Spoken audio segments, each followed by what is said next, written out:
Negrizia di Ponte di Piave, dopo aver sfondato la vetrata dell'Expert, i delinquenti rubano cellulari per 50.000 euro. Ho urlato ma non ho usato l'arma che possiedo, non voglio passare dalla parte del torto, racconta il titolare. È tornata in azione la banda delle cantine dopo i furti dei mesi scorsi. Stavolta nel mirino l'azienda Antoniazzi di San Pietro di Feletto. I proprietari vedono i ladri dalle telecamere mentre sono al ristorante. Furto in casa ieri sera a Montebelluna, 41enne marocchino si intrufola in un'abitazione, ruba soldi e calzini, il vicino lo nota e lo fa arrestare dai carabinieri. Delitto Panfile, nuova udienza in corte d'assise a Treviso. Gli esami tossicologici hanno rivelato che la donna era positiva oltre alla cocaina anche al fentanyl. Tra i testimoni anche il fratello di Battaglia. 7 anni di carcere la condanna chiesta dalla procura di Treviso per un imprenditore di 68 anni accusato di violenza sessuale nei confronti di un ex dipendente. Autobus Mom urta un'auto ferma in sosta in piazza Indipendenza. La macchina era parzialmente fuori dallo stallo riservato. Passeggero cade e si ferisce alla schiena. Giornata nazionale del gatto, i felini da compagnia celebrati anche in Veneto. Da Conegliano le immagini dello straordinario legame tra un 65enne e il suo gatto Billy che sta sempre sulla sua spalla. Buonasera e ben ritrovati con le notizie da Treviso e provincia. Prima di raccontarvi i fatti principali della giornata, il sondaggio di questa sera: aggressioni e minacce ai sanitari, episodi sempre più frequenti e quasi quotidiani, per molti un bollettino di guerra come l'ha definito il governatore Zaia. C'è chi, come il leghista Giuseppe Paolina, propone l'utilizzo del taser, la pistola a impulsi elettrici nei pronto soccorso. Allora vi chiediamo: taser nel pronto soccorso, giusto? 0422 1626 691 se la vostra risposta è sì, per il no lo 0422 1626 690. La chiamata è gratuita, l'esito questa sera nel corso di Ring. E allora veniamo alla spaccata avvenuta nel cuore della notte a Negrizia di Ponte di Piave. Dopo aver sfondato la vetrata dell'Expert, i delinquenti hanno rubato cellulari per 50.000 euro. Ai nostri microfoni il racconto del titolare che abita al piano di sopra e dice: ho urlato contro di loro ma non ho usato l'arma in mio possesso perché non voglio passare dalla parte del torto, indagano i carabinieri. Qualcuno ha visto 3 o 4 persone, io non le ho viste, ho visto solo una macchina andare via a forte velocità, una macchina scura di grossa cilindrata. Sono uscito sul terrazzo cercando di farmi vedere in modo tale che potessero andare via, insomma, forse ho ottenuto questo effetto. Altrimenti avrebbero portato via anche più merce. Diciamo che ho urlato e comunque mi sono fatto sentire. L'azione è stata rapida, 7-8 minuti in tutto, ma quei momenti per Antonio Lorenzon sono stati interminabili. Dal terrazzo di casa sua l'imprenditore ha infatti assistito alla spaccata ai danni del proprio negozio al piano di sotto, l'Expert di Negrizia, da decenni una delle attività più note e frequentate della zona, in pieno centro al paese. A tirare Lorenzon giù dal letto alle 3 di notte sono stati prima degli strani rumori, poi l'impianto di allarme con i delinquenti che hanno sfondato la vetrata d'ingresso, forse con l'auto in retromarcia usata come ariete oppure con un gancio, un copione simile a quello che si è registrato sempre nottetempo in una ferramenta di Martellago. All'interno del locale viene divelta anche una seconda saracinesca, un raid chirurgico. Sapevano esattamente dove andare perché hanno rotto solo le vetrate dove erano contenuti telefoni di maggior valore, senza toccare altre parti del negozio. Ecco, alla fine quanto hanno portato via? Quanto ammonta il danno? Circa 50.000 euro. iPhone, soprattutto telefoni del valore più elevato. L'allarme interno con i suoi sensori ha funzionato, ma non ci sono immagini. Il vecchio sistema di videosorveglianza non rispondeva più ai requisiti della privacy sui luoghi di lavoro. Stavamo pensando a rimetterle rispettando tutte le normative. Immediato l'intervento dei carabinieri e la relativa denuncia. Probabilmente saranno sentiti dei residenti, a loro volta svegliati nel cuore della notte. Restano i danni e la paura, con Antonio che però ha mantenuto calma e sangue freddo. Lui stesso conferma, tiene un'arma ma non l'ha utilizzata. Se l'avessi usata, l'avrei usata contro dei malfattori che stavano scappando, per cui sarei passato dalla parte del torto. Mi auguro che possano prenderli, purtroppo adesso non sei più tranquillo e speriamo che non succeda più. Ed è tornata in azione la banda delle cantine dopo i colpi dei mesi scorsi. Stavolta nel mirino l'azienda Antoniazzi di San Pietro di Feletto. I proprietari vedono i ladri dalle telecamere mentre sono al ristorante. La preoccupazione maggiore era questa, che entrassero e trovassero magari i miei genitori e poi succedesse qualcosa, insomma. Per questo siamo preoccupati abbastanza quando eravamo ancora via. Una corsa a casa dal ristorante dove stavano trascorrendo una tranquilla serata, con la paura che i due individui catturati dalle telecamere della videosorveglianza potessero entrare nell'abitazione degli anziani genitori. Remigio Antoniazzi e la sua famiglia hanno vissuto quasi in diretta l'incursione dei ladri venerdì sera nella loro proprietà in località San Michele a San Pietro di Feletto. Mentre la famiglia è a cena fuori, le videocamere della cantina immortalano queste immagini.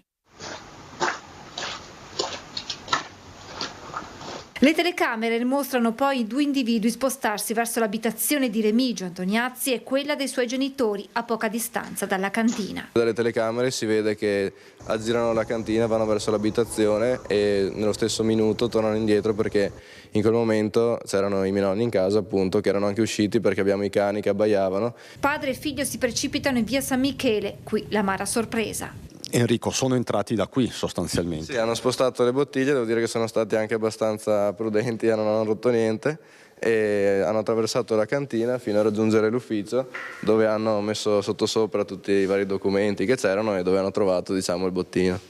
E parliamo di quanto più o meno? Circa 200 euro. Lo stesso modus operandi degli altri colpi a Valdobbiadene e Conegliano dei mesi scorsi, che avevano portato ad ipotizzare che fossero opera della stessa banda specializzata proprio nei furti ai danni delle cantine. Anche se per Enrico Antoniazzi è difficile parlare di professionisti nel caso del furto di venerdì sera. I professionisti non direi proprio, perché insomma uscendo si sono anche persi parte del bottino per strada. 10 euro persi durante la fuga e recuperati poco lontano. Sul posto i carabinieri al lavoro per individuare i responsabili.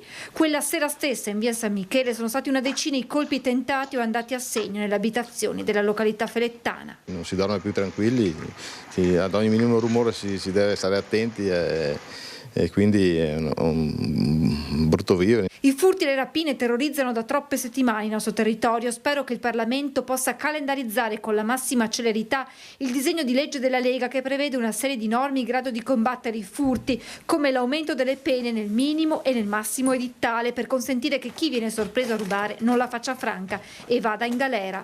Le parole del capogruppo della Lega in Consiglio regionale, Alberto Villanova.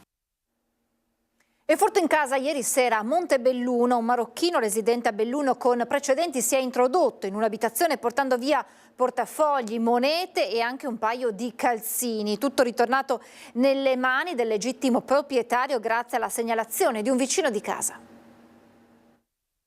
I carabinieri l'hanno fermato ancora con le mani nel sacco, o meglio nei calzini, perché il 41enne marocchino con precedenti ieri sera era appena uscito dalla casa di via Montello a Montebelluna, dove, approfittando di una disattenzione di chi ci abita, aveva rubato un portafogli, delle monete e appunto un paio di calzini, tutto restituito immediatamente al legittimo proprietario.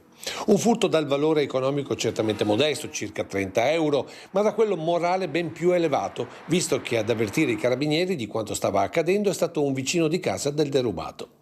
L'uomo ha notato subito che c'era qualcosa che non andava e non ci ha pensato un attimo e ha chiamato subito il 112. Un gesto semplice quanto importante per la sicurezza comune che il sindaco Adalberto Bordin vuole portare come esempio per tutti. È giusto, ovviamente, doveroso non girarsi dall'altra parte, non fare delle iniziative di carattere privato, ma aiutare le forze dell'ordine a fare ancora meglio il proprio lavoro. Forze dell'ordine che ovviamente ringrazio insieme al cittadino. Ennesimo esempio di come il controllo di vicinato sia importante per la sicurezza di tutti. Il controllo del vicinato qui a Montebelluna ha una capacità capillare, diciamo, infatti proprio oggi in giunta andremo a rinnovare il protocollo d'intesa con la prefettura. Ma al di là delle ufficialità, questa esperienza di via Montello è il migliore esempio per i cittadini. L'appello al cittadino è quello di tenere sempre gli occhi aperti. Nel momento in cui si dovessero verificare alcune situazioni anomale come quella che si è verificata ieri, fare sempre una telefonata ai carabinieri, come ci hanno ben spiegato durante la serata di prevenzione per furto e truffe a inizio dicembre, serata che replicheremo anche quest'anno. Il sabato pomeriggio invece ladri in azione nel quartiere di Selvana a Treviso. Inquietante quanto successo, per fortuna in casa non c'era nessuno, racconta il consigliere comunale di Fratelli d'Italia Davide Acampora, che abita nel quartiere e al quale i residenti si sono rivolti preoccupati. Stanno sorgendo molti edifici, molti giovani stanno comprando casa, adesso ci sono nuove lottizzazioni, quindi di conseguenza sicuramente questi malviventi stanno buttando l'occhio anche su una zona della città che prima magari non era appetibile come lo può diventare. Ecco. Davide Acampora, consigliere comunale di Treviso, dà voce alle preoccupazioni dei residenti di Selvana, dove lui stesso vive da qualche tempo, quartiere fino ad oggi ritenuto tranquillo, ma dopo l'incursione dei ladri nel tardo pomeriggio di sabato cresce l'inquietudine tra i cittadini. I malviventi sono entrati in azione in una palazzina di via Zezos, arrampicandosi sulla ringhiera del terrazzo dell'appartamento al primo piano, approfittando dell'assenza della padrona di casa. Hanno praticamente scardinato una vetrata di 2 metri per mezzo metro e dopo non essere riusciti a sfondarne altre 2 più grandi e sono entrati, per fortuna non hanno rubato niente. I vicini hanno avvertito un tonfo, ma nessuno poteva pensare che a provocare quel frastuono fossero proprio i ladri. Certo, una vetrata che cade provoca un tonfo, probabilmente dopo sono stati disturbati da qualcun altro e sono scappati, perché mi diceva la signora che sono entrati e hanno fatto alcuni passi all'interno del soggiorno, non hanno toccato niente e sono subito usciti. Pochi istanti, sufficienti però a creare nel quartiere un senso di paura dettato soprattutto dal fatto che i malviventi si siano mossi di sabato pomeriggio. E proprio in pieno giorno poteva esserci chiunque dentro, anche dei bambini, cioè immaginiamoci cosa sarebbe potuto accadere se dentro, fortunatamente non c'era nessuno, però lo spavento che avrebbe potuto prendere una famiglia che era dentro a fare le proprie attività quotidiane. Ai cittadini preoccupati che si sono rivolti a lui, Davide Acampora ha consigliato di proteggersi con sistemi di videosorveglianza ed allarme.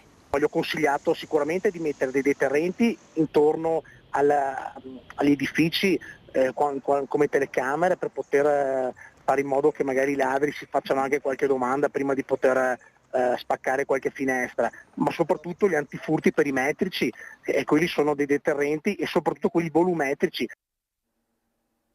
Neopatentato, 22enne trevigiano ubriaco alla guida, perde il controllo dell'auto e si schianta contro il guardrail, finendo in ospedale con una prognosi di 30 giorni. È accaduto ancora lo scorso 12 gennaio lungo la statale 47 all'altezza della rotatoria dello svincolo del casello della Pedemontana Veneta Bassano Est, ma solo il 7 febbraio è stata accertata la sua positività all'alcol con un tasso di 1,42 grammi per litro a seguito delle richieste di accertamenti avanzate dai carabinieri di Enego che erano intervenuti per i rilievi. Il neopatentato è stato quindi denunciato per guida in stato di ebbrezza con conducente responsabile in orario notturno di sinistro stradale e tasso alcolemico inferiore a 1,5 grammi per litro. Si frattura una gamba mentre sta movimentando il fieno nel casolare di sua proprietà. Stava lavorando in un casolare di sua proprietà a Crespano di Pieve del Grappa, movimentando il fieno, quando per cause ancora da chiarire si è ferito procurandosi la frattura di una gamba. L'uomo, che vive a poca distanza dal luogo dell'incidente, è stato raggiunto dai sanitari del SUEM 118 che l'hanno stabilizzato farmacologicamente sul posto, per poi caricarlo in ambulanza e raggiungere la strada asfaltata dopo aver percorso 1 chilometro di sterrato. Il ferito è stato quindi portato all'ospedale di Montebelluna per essere curato. Attimi di paura questa mattina in un ristorante di Fonte dove un 84enne residente nel Bassanese si trovava a pranzo con alcuni familiari e ha rischiato di soffocare a causa di un boccone di traverso. Immediatamente l'automedica di Pedemontana Emergenza è stata attivata per sindrome da soffocamento. Durante il tragitto i sanitari al telefono hanno guidato i parenti dell'anziano nelle manovre di disostruzione delle vie aeree liberando l'uomo dal boccone. Quando i sanitari sono arrivati la situazione era fortunatamente tornata alla normalità, un episodio che mette in evidenza l'importanza della conoscenza di queste manovre che possono, come in questo caso, salvare la vita. Delitto di Anica Panfile, nuova udienza in Corte d'Assise a Treviso. Gli esami tossicologici hanno rivelato che la donna era positiva, oltre alla cocaina, anche al fentanyl. Tra i testimoni anche il fratello di Battaglia. Seduto vicino al suo legale Franco Battagia, il 79enne imprenditore accusato dell'omicidio volontario della 31enne il cui cadavere era stato ritrovato il 21 maggio del 2023 su un'ansa del Piave a Lovadina, ha ascoltato le relazioni dell'anatomopatologo e della tossicologa forense e poi le parole del fratello Lorenzo, 87enne, impassibile di fronte alle foto mostrate da Antonello Cirnelli, che ha spiegato le lesioni e la morte della povera Nica Panfile, prima colpita al capo presumibilmente a mani nude e poi soffocata mettendole forse una mano sulla bocca e sul naso. La donna di origini rumene è emerso. Oltre ad essere risultata positiva la cocaina, lo sarebbe stato anche per il fentanyl, la cosiddetta droga degli zombie. La sera della sparizione di Anica, il fratello Lorenzo è andato a casa dell'imputato. Per l'accusa lo avrebbe aiutato a spostare un tappeto con all'interno il corpo ormai privo di vita di Anica. Per la difesa un'ipotesi insostenibile. E ha confermato ad onor del vero una circostanza che stride in maniera importante con quella che è l'ipotesi accusatoria, e cioè del fatto che all'interno dell'abitazione dell'imputato non ci fosse quel 18 pomeriggio alcun cadavere, tantomeno all'interno di un tappeto arrotolato come voleva assumere e ritiene la pubblica accusa nell'ipotesi accusatoria. Il fratello ha spiegato di aver aiutato a spostare alcuni tappeti dal sottoscala della casa di Arcade che l'imputato aveva intenzione di trasformare in una palestra, ma lui non avrebbe notato nulla di strano e soprattutto non avrebbe visto alcun cadavere. Nel corso dell'udienza sono stati ascoltati anche i carabinieri dei reparti di polizia scientifica. Sono state trovate durante gli accertamenti delle tracce, ma esigue, di liquidi biologici nel letto di Battagia e in uno dei tappeti. Il perché i rilievi ematici sarebbero stati così ridotti lo ha spiegato ancora il dottor Cirnelli. Secondo il medico legale, l'unica ferita sul corpo di Anica che avrebbe sanguinato sarebbe stata una piccola lesione sul labbro inferiore destro. Il legale di Battagia ha sollevato degli interrogativi anche sul numero di persone che avrebbero potuto aggredire Anica, ma non esclude un'altra circostanza. Lo dicono gli esami di laboratorio e anche la ricostruzione che fa il dottor Cirnelli, diciamo nella parte teorica, dove fa riferimento a una concentrazione di cocaina che in generale potrebbe determinare effetti letali, e la signora Panfile aveva delle concentrazioni molto elevate, anche superiori a questo indice, circostanza che non determina automaticamente la possibilità che sia morta a seguito dell'assunzione di cocaina. Il dottor Cirnelli l'ha esclusa. Noi, il consulente medico legale di parte, cioè nostro, che sarà sentito successivamente, ritiene che è una causa non escludibile. 7 anni di carcere, quanto il PM ha chiesto per un imprenditore di 68 anni, titolare di un'azienda metalmeccanica, accusato di violenza sessuale nei confronti di una sua ex dipendente. L'uomo, 68 anni, imprenditore conosciuto nella Marca, è accusato di violenza sessuale nei confronti di una sua ex dipendente. Una situazione che andava avanti da anni, tanto che a far scattare il codice rosso era stata la stessa ULS-2 dopo il referto del medico che parlava di una sindrome ansioso-depressiva causata da mobbing e molestie sessuali. Il pubblico ministero Davide Romanelli ha chiesto in udienza la pena di 7 anni di carcere. L'indagine era scattata a maggio del 2023. A puntare il dito contro l'uomo era stata una donna di 40 anni che per 6 anni aveva sopportato quella avance spinte per non rischiare di perdere il lavoro. Lei, mamma single con un figlio, non poteva permettersi di rimanere senza stipendio, ma poi non ce l'ha più fatta. Dagli approcci l'uomo era passato a veri e propri assalti, secondo il racconto della vittima. L'imprenditore avrebbe tentato di baciarla e le avrebbe dato dei pizzicotti sul sedere. Se vuoi fare carriera, le aveva detto, devi venire a letto con me. La quarantenne, esasperata, si è così rivolta al medico e poi ad un legale. L'udienza è stata rinviata al prossimo 28 febbraio per la discussione della difesa affidata all'avvocato Massimiliano Paniz.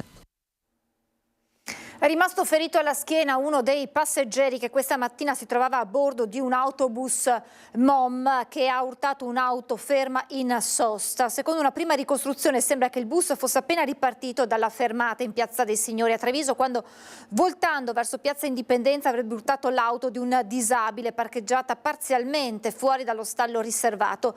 Alcune persone all'interno del mezzo pubblico sono cadute a terra, davvero alla peggio un uomo che ha riportato una ferita alla schiena ed è stato soccorso dai sanitari del SUEM giunti sul posto insieme agli agenti della polizia locale.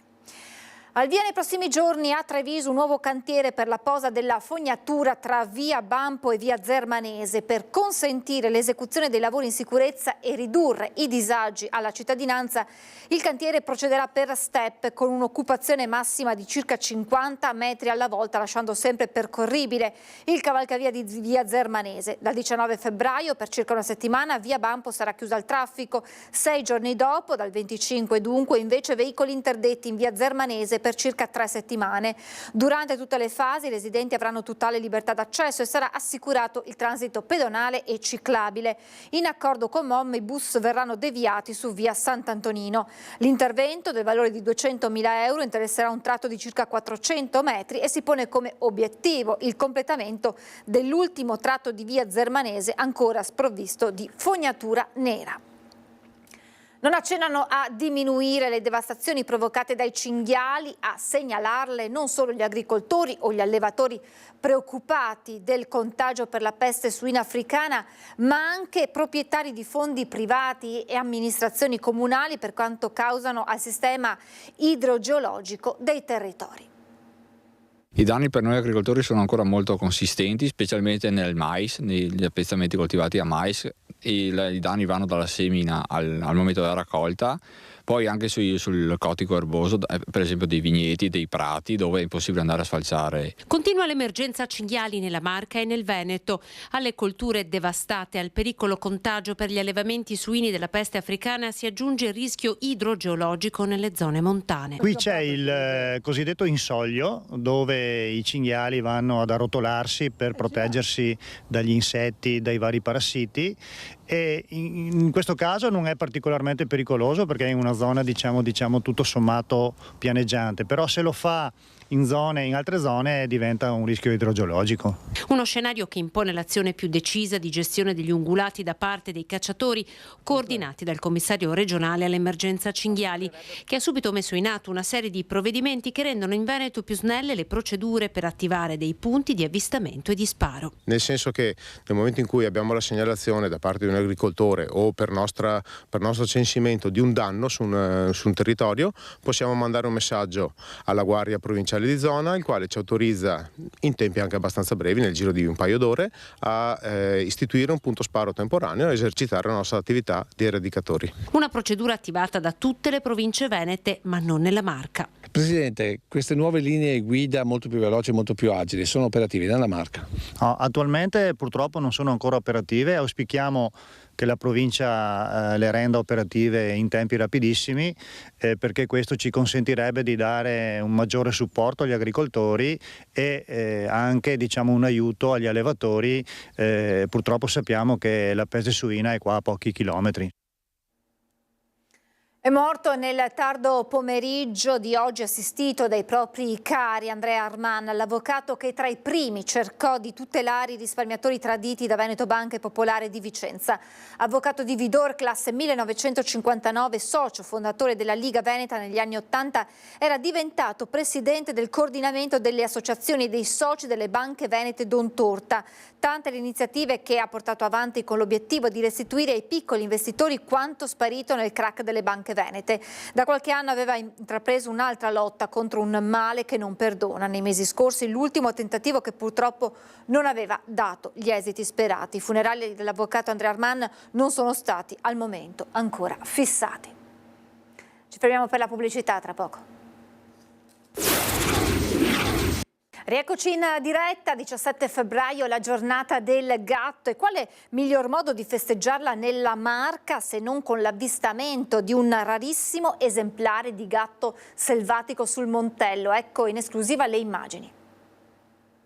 Immagini preziosissime catturate da una fototrappola posizionata da giorni nel bosco del Montello. Fotografie di Dario Bissoni, ufficiale della Polizia Provinciale di Treviso, che immortalano un esemplare rarissimo di gatto selvatico. Una notizia, ma soprattutto una presenza fondamentale per l'ambiente. Non capita tutti i giorni perché è un animale molto schivo, non è un animale molto frequente all'interno dell'habitat, però è un animale che dimostra che c'è una biodiversità interessante ed importante a livello sia del Montello e probabilmente anche di altre zone. Io ho 25 anni di servizio e questa è la terza volta che lo vedo. Perché si nota che è un gatto selvatico? Per uno che non sa, sembra un gatto come un altro, sembra un gattone. Diciamo che le caratteristiche principali del gatto selvatico sono il portamento naturale che ha, che è un po' diverso dal gatto domestico, il fatto che tende ad avere sempre la coda molto bassa, portata in mezzo alle gambe, la definiscono a clava, molto fine all'attaccatura e si ingrossa verso la parte terminale, finisce con un fiocco nero. Insomma, una vera e propria rarità che è riuscito a fotografare. Sì, è una rarità che sono riuscito a fotografare con un po' di fortuna. Non diremo dove è stato avvistato per evitare possibili malintenzionati a caccia di animali particolari o peggio di pellicce rare. Va invece sottolineato perché da cacciatore questo felino è importante per l'ambiente del Montello. Sempre topi di piccole dimensioni, poi arrivano scoiattoli, ghiri e alcune varietà di uccelli. Sono le prede tipiche del gatto selvatico e quindi contribuisce a mantenere il controllo delle popolazioni di questi roditori più o meno importanti. Diciamo che è un esempio vincente di quello che si voleva fare con il lupo rispetto agli ungulati, rispetto ad esempio ai cinghiali anche. Sì, diciamo che è un esempio vincente rispetto al lupo, perché non crea i problemi che purtroppo l'impatto del lupo può creare. E in questa giornata vi raccontiamo anche la storia di Onorato Tocchette di Conegliano e del suo fedele amico a quattro zampe Billy, che lo accompagna ovunque appollaiato sulla sua spalla.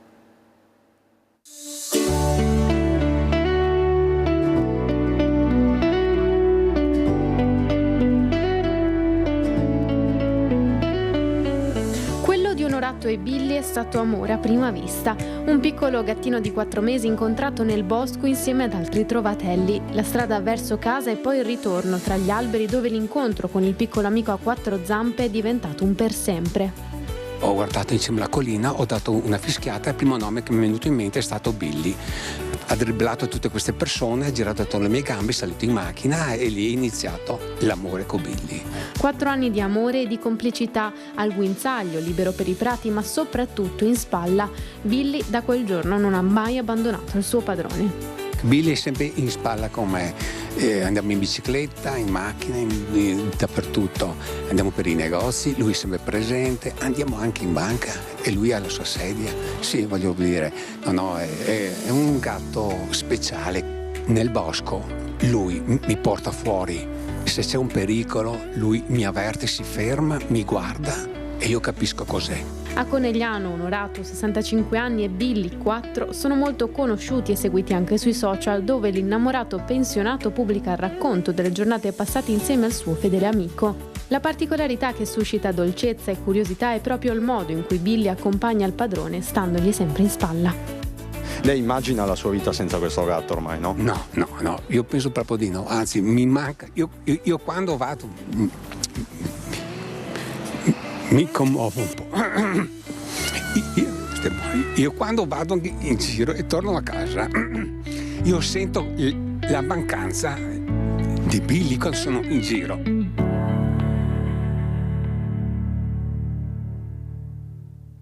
Siamo allo sport calcio, non basta al Treviso il cambio di mister. A Mestre i biancocelesti rimediano una sconfitta per 2-0 che favorisce la fuga del Dolomiti Bellunesi.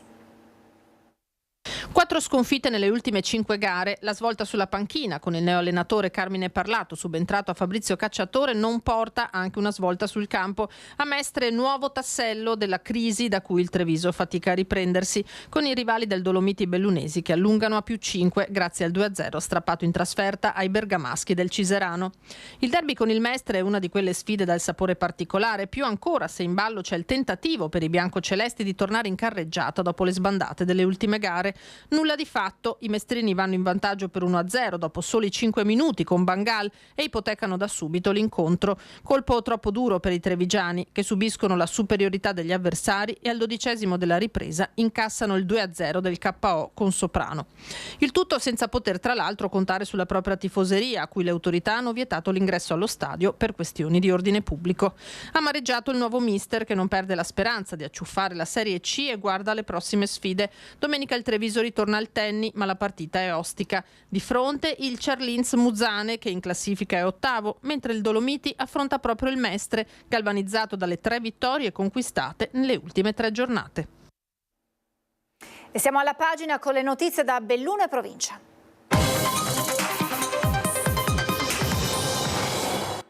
Allarme rientrato all'hotel Orso Grigio in località Pescul di Selva di Cadore, dove stamani i vigili del fuoco sono intervenuti per una presunta fuga di gas che ha costretto la direzione della struttura a evacuare gli ospiti. I pompieri di Agordo, affiancati dai distaccamenti di volontari di Selva di Cadore e Colle Santa Lucia, non hanno tuttavia riscontrato la presenza di metano nell'aria, facendo propendere la causa di innesco dell'allarme ad un difetto di funzionamento di un sensore di rilevamento. Gli accertamenti sono ancora in corso, ma è presumibile che gli ospiti potranno tornare nelle proprie stanze già da questa sera. Se Simico rassicura sul timing dei lavori che riguardano gli impianti olimpici, si può dire lo stesso per ANAS e la statale di Alemagna. Prima di Cortina d'Ampezzo sono in costruzione 3 varianti a Tai, Valle e San Vito di Cadore, saranno tutte pronte in tempo, insomma una serie di interrogativi di cui ci occupiamo stasera. Le Olimpiadi invernali del 2026 si avvicinano a passi da gigante e a Cortina, che non ha né un collegamento ferroviario né un aeroporto, bisogna arrivarci su gomma. Fondamentali i lavori che ANAS sta svolgendo sulla strada statale 51 di Alemagna, e uno dei comuni maggiormente interessati è sicuramente San Vito di Cadore. Da amministrazione e anche dagli incontri che ho fatto con ANAS c'è proprio una tensione per arrivare al traguardo olimpico con la variante aperta. La variante in costruzione è lunga 2 km e 300 metri, di cui 600 in galleria, con la costruzione di un ponte sul Rusecco. Il cantiere è in piena attività, ma si sa, molto dipende anche da come sarà il tempo nei prossimi mesi. Avevo chiesto come opere complementari alla realizzazione della variante una rotatoria che dava una rotatoria interna che dava uno svincolo verso Serdes, verso il villaggio di Serdes, e soprattutto un attraversamento ciclabile sulla zona di uscita verso il villaggio di Chiapuzza. E mi ha detto sì, queste le mettiamo come opere quando quando consegneremo la tratta urbana al comune, perché una volta aperta la variante, la tratta interna attualmente frequentata passerà al comune, però la faremo dopo la conclusione delle opere. Poi c'è il dopo, con il traffico che non ci passa più, che ne sarà del centro. La storia del Fadalto insegna. Questa è proprio un'altra domanda che ci eravamo posti all'inizio, a cui cerchiamo di dare una risposta con l'incarico che abbiamo dato a Ca' Foscari di realizzare un piano strategico per il turismo di San Vito, che nel turismo abbiamo capito entrano moltissimi altri elementi. Entrano le costruzioni, entra la viabilità, entra lo sport, entra gli alimenti, per capire come rivitalizzare il centro quando il traffico passerà fuori dal centro. Esprime soddisfazione l'assessore regionale Giampaolo Bottacina per la decisione della provincia di attivarsi a fianco della regione nel contenzioso con i grandi concessionari idroelettrici Enel in testa. Per l'ente provincia si prospetta infatti un notevole incremento di entrate che poi ricadranno sul territorio sotto forma di servizi. Una cifra che raggiunge, come scrive in una nota la stessa provincia, un ammontare superiore ai 15 milioni. Oggi, grazie all'emendamento Giorgetti e alle 2 leggi regionali di cui Bottacina è stato promotore, in ambito idroelettrico Belluno raggiunge lo stesso grado di autonomia del Trentino. Bilancio di mezza stagione, ma visto da un'ottica un po' particolare, quella di cui vi vogliamo parlare, è infatti la presenza degli alpini sul Nevegal. Sul Nevegal da Natale si scia ogni giorno e ogni giorno va assicurata la sicurezza di chi utilizza l'impianto. Il 7° Reggimento Alpini, oggi ospite in comune per raccontarlo, si è impegnato in questo senso mettendo a disposizione 2 militari dal lunedì al venerdì, militari che già sono dovuti intervenire in una mezza decina di situazioni. Un impegno non preventivato e che va ad aggiungersi a quanto già svolto a Forni di Zoldo, Alleghe e in Trentino Alto Adige e sul Tonale. Ma per un reggimento di stanza a Belluno, a una richiesta legata al Nevegal, era impossibile dire di no. Il legame del territorio per le truppe alpine dell'esercito italiano è una cosa fondamentale già dalla nascita. In particolare il Nevegal per il 7° Reggimento Alpini rappresenta una montagna di casa nostra e quindi il legame con la provincia di Belluno e con la città di Belluno. Per la sicurezza sul Nevegal già sono impegnati volontari, infermieri professionali, carabinieri, un dipendente della società che gestisce l'impianto di risalita.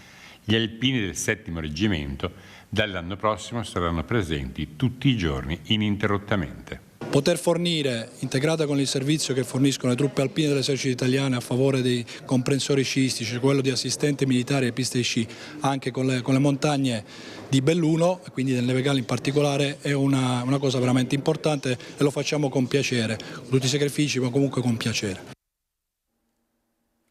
Cittadini, esercenti e negozianti un po' sorpresi ma poi coinvolti e interessati da una forma di espressione inattesa e imprevista. Vi raccontiamo cosa è accaduto in centro a Belluno. Mariangela Gualtieri, bestia di gioia. Sii dolce con me, sii gentile. È breve il tempo che resta. Non bastava dire viva la libertà prima che il plotone facesse fuoco. Bisognava aggiungere qualcosa, oppure dire una frase che contenesse tutto, libertà compresa.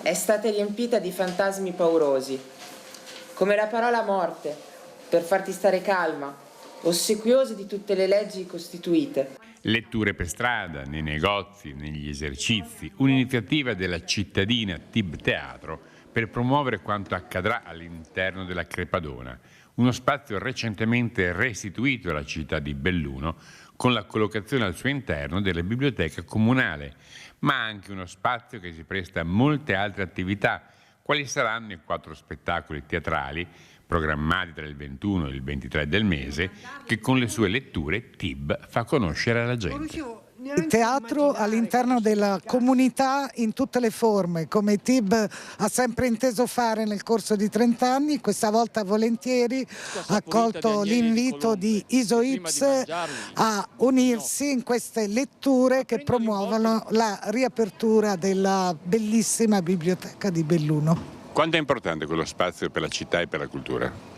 Guardi, le biblioteche come i teatri sono importantissime perché sono luoghi di incontro, luoghi di socialità, luoghi in cui si incontrano emozioni. È davvero tutto per questa edizione, ora la sigla e le previsioni del tempo. Grazie per averci seguito, alle 21 naturalmente Ring. Arrivederci, grazie.